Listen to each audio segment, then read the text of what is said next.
Coming up on this week's edition of NCBA's Cattlemen to Cattlemen. We'll highlight some of the ways NCBA is utilizing Beef Checkoff dollars to help increase demand for beef. Plus, valuable information on how to implement a grazing management plan to improve your pastures. And now, NCBA's Cattlemen to Cattlemen.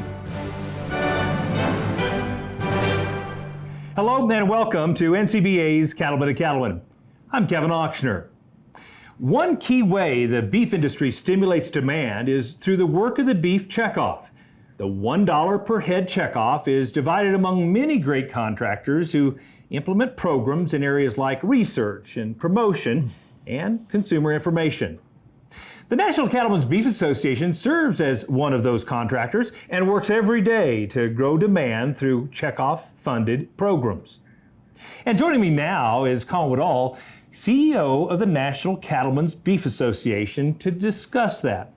Colin, I'm curious, what is the value that NCBA brings as one of many contractors to the Beef Checkoff?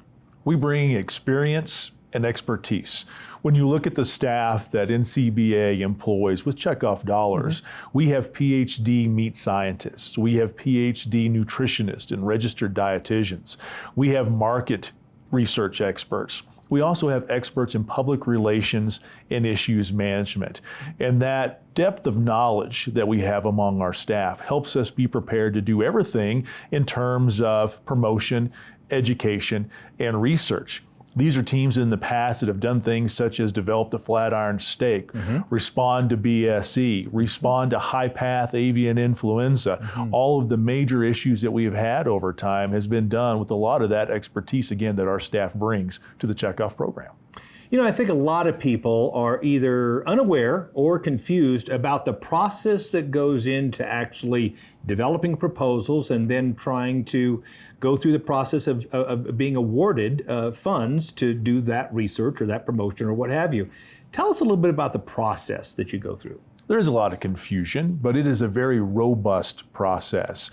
So we report each year to a group called the Beef Promotion Operating Committee. Okay. Now, this is a subset of the Cattlemen's Beef Board and the Federation of State Beef Councils, where 10 members from the Cattlemen's Beef Board and 10 members from the Federation come together. They're all producers, and they spend 2 days in September, each September, listening to proposals on different ideas that groups want to do with checkoff funding. NCBA, along with the other contractors, we come in and we pitch our ideas. And then they evaluate it. They have the chance to ask us questions.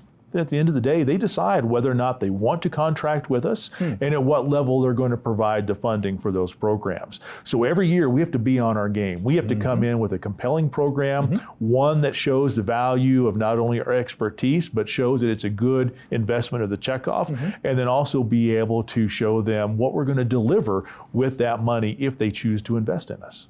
So you're saying the operating committee makes the ultimate decision, is that right? That's correct. So those 20 members are the ones that decide who gets to contract and how much money they are awarded. So as a follow-up, what do you say to those people who say NCBA controls the Beef Checkoff?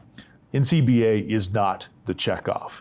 The Cattlemen's Beef Board, which is made up of cattle producers who are appointed by the Secretary of Agriculture, they are the checkoff. They are the ones that are responsible for the administration and the oversight. In addition, you have the role of the Agricultural Marketing Service from USDA that also provides that compliance and oversight. We are a contractor, and as such, we are beholden to all the rules and regulations set out by USDA and the Cattlemen's Beef Board. We also work in a cost recovery basis. So we have to front all of the money.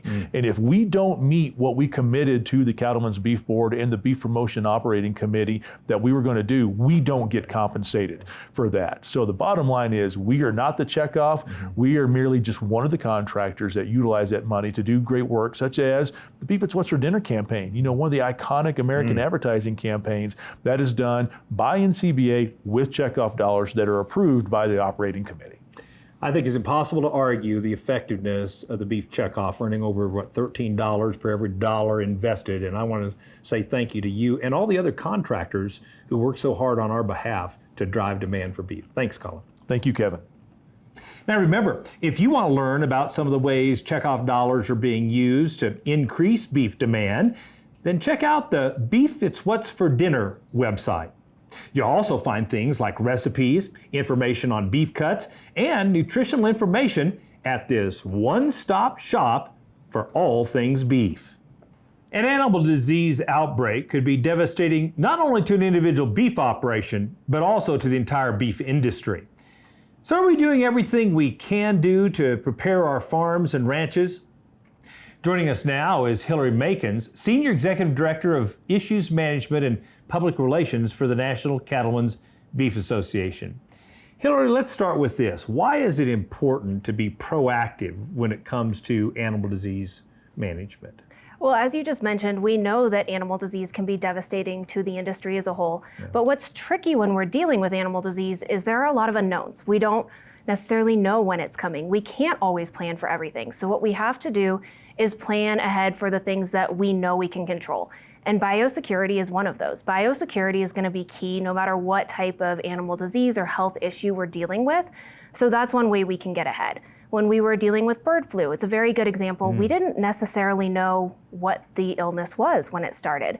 And so in a time like that, when you need to be focusing on figuring out what's going on and addressing those issues in real time, you don't want to have to go backwards and start from the beginning with a foundation of a plan. So if you can already be planning, getting ahead, putting those biosecurity measures in place, that can set you up so that you can address the issue in real time in the most efficient way possible when you are dealing with a crisis. So let's talk about maybe a couple of simple steps producers can take to begin that biosecurity plan. Yeah, the first step is just creating the biosecurity plan from scratch. And I know that sounds daunting when you're talking about creating this whole thing from the ground up, but the Beef Quality Assurance Program has created a great template that breaks it down for you. So you can go through page by page, step by step, at your own pace, however much time you have in a day, and go through it little by little to make sure that you're crafting a plan that works for your operation and is really tailored for what you do and what your needs are. So I'm curious, is this just for big producers? I mean, how important is it for all of us to have a plan, and what should that plan really look like? So it's incredibly important because we want to protect ourselves. Any level, any producer, no matter what you're doing, having some sort of plan in place is incredibly important for your own personal protection. But it goes beyond that because as an industry, if there is a crisis or a disease outbreak, if we can demonstrate to consumers that we have a plan, we can instill that confidence, then we're going to help safeguard confidence in the beef industry as a whole. And that's really important too. When you talk about what it looks like, it's going to be a little different. And I think that's what's important, and that's what's really nice about this plan. It is a template, so there are some things that are going to be formatted, and across the industry, there are some of those basics that are going to be the same. But when you're doing this for yourself, you're going to be looking at the cleaning of equipment and vehicles. You're going to be looking at animal movement. You're going to be looking at things like line of separation and mapping of your operation. And so when you get done, you should have a plan that is really unique to your size, your operation, and what exactly your needs are so that it is tailored to you. No doubt, this is certainly outside a lot of our expertise areas. And so where can producers go to get help to create this biosecurity plan or even improve the one that they already have? So the easiest place to go is bqa.org. And once you're on there, you can go and find all of those templates. And I encourage everyone to just spend a little bit of time, 15 minutes, download or print out that template and just look through it, get an idea of what there is available, get an idea of the other resources that are all in one place with secure beef supply, a lot of different logs that you can print out. And even just taking that first step to understand what's available, you might find that you are already doing a lot of this and it's just not put together in a formal plan. And it might be a lot easier than you think, but that's the first step to safeguarding yourself for the future. Yeah. A critically important topic, and thank you for that very, very useful information. We appreciate it. Thank you. Creating a biosecurity plan is an important task to protect your farm or ranch. Just visit securebeef.org for step-by-step instructions on how to create a plan that fits your operation. Still to come, we'll explain how sound grazing management practices can improve the sustainability and profitability of your cattle operation. Stay with us. We'll be right back.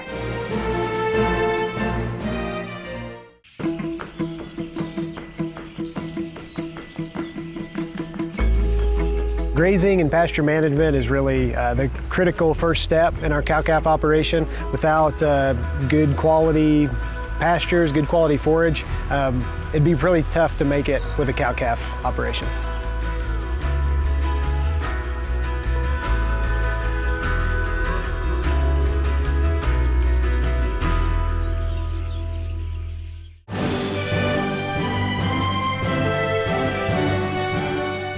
Good grazing management is essential for cattle producers because it ensures healthy pastures, optimal livestock performance, and long-term sustainability. Here's a look at a recent workshop that offered valuable advice on how to improve pasture management. In the brush country south of San Antonio, Running V Ranch was the host site for a grazing management workshop, bringing more than 100 producers from around the country together to learn and share ideas. I think one of the greatest values of this event is being able to network with other ranchers from around the world and agree on the principles that make a difference in soil health, grazing, and other management strategies, identifying infrastructure, and then also learn from each other about solutions that might be working for you. It's exciting for me on my operation to sit there and engage and talk and visit with folks and learn. I always kind of say there's two things that motivate me. And that's the first is about the relationship of people to people, and the second is about the relationship of people to the land. And all 100 of us are like-minded. We're all here to learn. We're all here to engage to be better tomorrow than we are today. It is very important that the rangeland space and that resource is their factory. That is where all the equity of their ranch, or most all their equity of their ranch, is stored, and that's where their operating loan and all the rest that goes to pay for that. So when you're doing the best you can with grazing management, you're pulling the most amount of equity and the most amount of opportunity out of that ranch, plus preserving it for the next generation. The day-long event included expert speakers, as well as tour stops around the ranch, to learn more about a variety of topics that all connect to building an effective yet flexible grazing management plan. Fencing, the importance of fencing and rotational grazing to keep livestock moving, keeping the plant productive, well rested. A lot of great topics on water, infrastructure, key infrastructure items, key parts of a grazing management plan. It was a really good event. I've never been to Texas, so it was just really cool to see like a big ranch and not like a small farm. But we went over everything from soil and how to use these cool grazing sticks and extension opportunities and water, and I don't know, it was just really neat to see how everybody does everything a little differently out here and hear everybody's input. We view the purpose of our ranch management as maximizing the long-term value of the ranch, and one of the key strategies for that is improving its carrying capacity, its ability to be a productive asset for a long time into the future. And the main tool we have to do that is our grazing management strategy. We start by planning for stocking rate. What is our capacity? How can we utilize that capacity effectively? And how do we make decisions, not just every year, but every month, about what stocking rate should be? Throughout the workshop, speakers and participants reinforced the value of a written grazing management plan and the need to keep an open mind to consider new opportunities and strategies on the land. You think you already know what you're doing, but when you have to sit down and put it on paper, it makes you rethink things. It opens discussion with other people. So don't be scared to change. What we hear over and over is that keeping great records, whether it's rainfall, forage amount, cattle movement, all of the things that go into that grazing management plan, really helps form the business case for decision making at the ranch level for the future. Hosted by NCBA, the Grazing Management Workshop was sponsored by the USDA, NRCS, Grazing Lands Conservation Initiative, InView, and RanchBot. In Texas, I'm Brad Buller reporting for NCBA's Cattlemen to Cattlemen. Looking to improve your pastures and maximize your grazing potential? Visit ncba.org and click on the Producers tab to download your free copy of the Grazing Management Workbook. It's packed with expert tips to help you optimize forage, boost herd performance, and improve sustainability. When we come back, we've got a look at a company that can help you solve your water management problems. That story is straight ahead. Stay with us.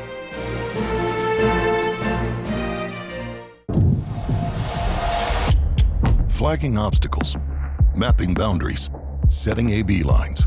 What used to take plenty of time in the tractor seat now gets done with a Gator XUV.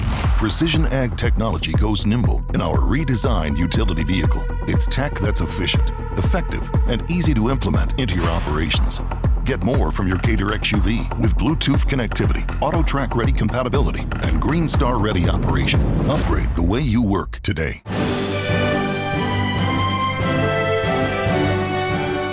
Water is essential for the health and productivity of cattle, which is why farmers and ranchers work hard to ensure their herds always have access to this valuable resource.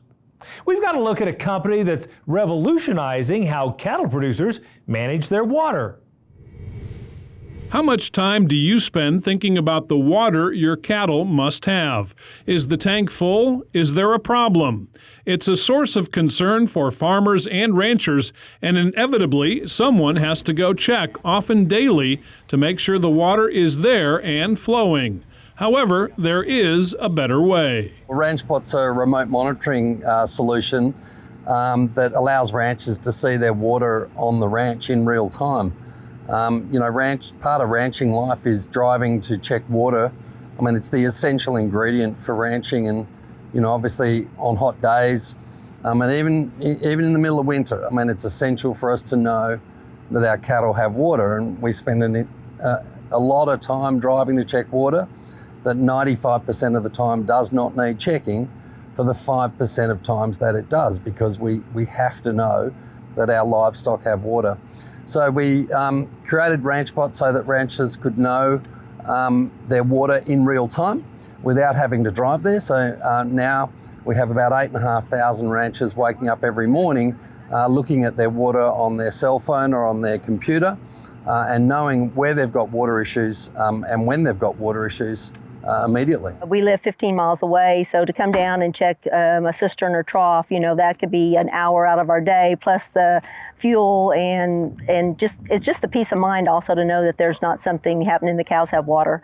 So yes, it is a big advantage for not having to drive whenever you don't live on site. RanchBot uses sensors and satellite technology, and the original system is set up to monitor water storage and tanks in a 3 to 5 mile radius within line of sight. However, on some operations, brush or hills could interfere with that signal. So RanchBot has added to their line of products with a new unit called Trough Direct that was introduced to ranchers at a grazing field day, as well as at the NCBA trade show in San Antonio. Well, this year at NCBA, we're really happy to be launching our Trough Direct product, which is really something we've designed for the US market, where we have a lot of people taking water from a well direct to a trough or to a drinker. And this device sits on the side of the drinker and talks direct to satellite and gives the rancher real-time observations on their water for their cattle. They know that they're drinking, they know if the water's too high, they know if the water's too low, and so they can rest easy knowing that that their Trough Direct product is delivering them reporting on their water for livestock. I just open an app and it's there. Instantly, you can see which troughs are at what levels, if they're low, if they're, the level's dropping in a cistern too fast, so you can just get up, 24/7 it's available to you. Talking to Suzanne, you can get a feel that like where we've got these trough directs further out where they don't drive by those troughs every day. They don't see that stuff every single day, and she's able to know that there's water in those troughs, that she just doesn't have to worry. It gives her peace of mind. Although Trough Direct has just been launched, a number of ranchers have been testing the new system and getting comfortable with what the RanchBot technology can do for them. RanchBot has been great. Tim came out and installed on a storage cistern, and also some direct bots on troughs, and then the ones that also have the direct up to the satellite because they were over 3 miles away with brush in the way. Yeah, so our trials with Trough Direct over the last sort of 6 months have been really, really well received across the country. We've had some awesome feedback from ranchers using the device. And again, we're just hearing them saving a significant amount of time, money, and I think the overarching thing is this peace of mind. I mean, we don't necessarily realise as ranchers how much time we spend worrying about water and the things we can't see and control. So the feedback about Trough Direct has been really positive about those matters, and also just the affordability of not having to drive to check the water, because again, you can't get too far in the F250 for $1 these days, and the device runs for less than $1 a day. In Texas, I'm Brian Baxter reporting for NCBA's Cattlemen to Cattlemen. Water is the lifeblood of your cattle operation. That's why RanchBot is dedicated to providing solutions that'll save you time, money, and give you peace of mind. Visit ranch-bot.com to check out their full line of products. Still to come, we'll tell you why now is a perfect time to become a member of the nation's largest and oldest association representing cattle and beef producers. Stay with us. We'll be right back. Cattle producers across the country work hard to care for their animals and their land. The USDA's Natural Resources Conservation Service is there to help. Find out how you can work with NRCS to develop a conservation plan for your operation. Find possible funding resources for implementing conservation practices, or get free expert advice on ways to improve your farm or ranch. Visit the website nrcs.usda.gov today. Join the National Cattlemen's Beef Association.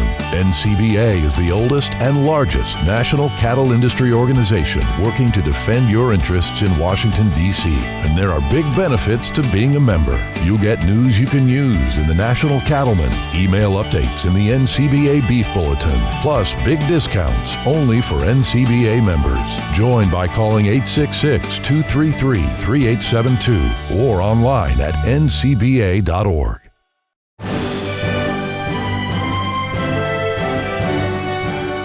One of the most important things cattlemen and women can do is join the fight to protect our industry by becoming a member of the National Cattlemen's Beef Association. And here to tell us more about the benefits of NCBA membership is Galli Waltich. Galli, what is your message to producers on why they should become a member of NCBA? Yeah, absolutely. Well, Kevin, the average American is now 3 generations removed from production agriculture in this country. So what that means is citizens across this country don't understand where their food is coming from or the process it takes to go from pasture all the way to their plate. So now more than ever, it's important to have an advocate for our industry who understands what cattle producers are going through to ensure that those rules and regulations coming from our nation's capital are not burdensome on the people raising the food for this country and beyond. Absolutely. And I think there's a common misconception that it's just for big cattle producers, and I don't have enough cattle to become a member. What do you say to producers who say that? It's a common misconception, but the average herd size in this country is around 45 head, and NCBA's membership reflects that. The vast majority of our members have underneath 100 head of cattle on their operations. So it is important for us to have a diverse membership. Having opinions and thoughts from producers around the country allows us to have a robust policy book. So whether you're raising 5 or 5,000 head, your input matters to us. Yeah, and I think many of us are well aware of the good work that's being done on our behalf every day in Washington, D.C. But besides that, what are the other benefits people receive when they become a member of NCBA? Yeah, absolutely. So I like to say our number one member benefit is the political insurance we offer here, but thanks to many great industry partners, NCBA members are enrolled into a benefits program. So NCBA members can save thousands of dollars through our equipment partners at John Deere, New Holland, Caterpillar, and Kubota. In addition to that, our other industry partners offer discounts too, like Gallagher, AmeriWind Fans, Big Ben Trailers, Bass Pro Shops, Cabela's, Dell Technologies, Cowboy Cauldron, Montana Silversmiths, Roper, and Tin Hall Apparel. So we have a plethora of options to save money with NCBA. With lots of great products, for sure. Right. And beyond that, I'm told that you have maybe a special promotion this spring for folks who sign up now? We do. So new members who join NCBA this spring will receive a free voucher for a 1-liter bottle of Sidectin Poron dewormer. Perfect. As well as a 50% off coupon to Roper and Tin Hall. So if you're looking for some clothes this spring, that is going to help too. That's outstanding. Thank you so much for coming to the show and sharing some of those incredibly important benefits. We appreciate it. Thanks for having me. Now remember, the National Cattlemen's Beef Association fights for the interest of cattle producers in every state and in every sector of the industry. But your support is needed to continue this important work. Just call 866-233-3872, or you can go to the website ncba.org to join. Be sure to use the code C2C for a special offer just for our viewers. Well, that wraps up this edition of NCBA's Cattlemen to Cattlemen. Thanks so much for spending time with us. We'll see you again next week right here on RFD TV.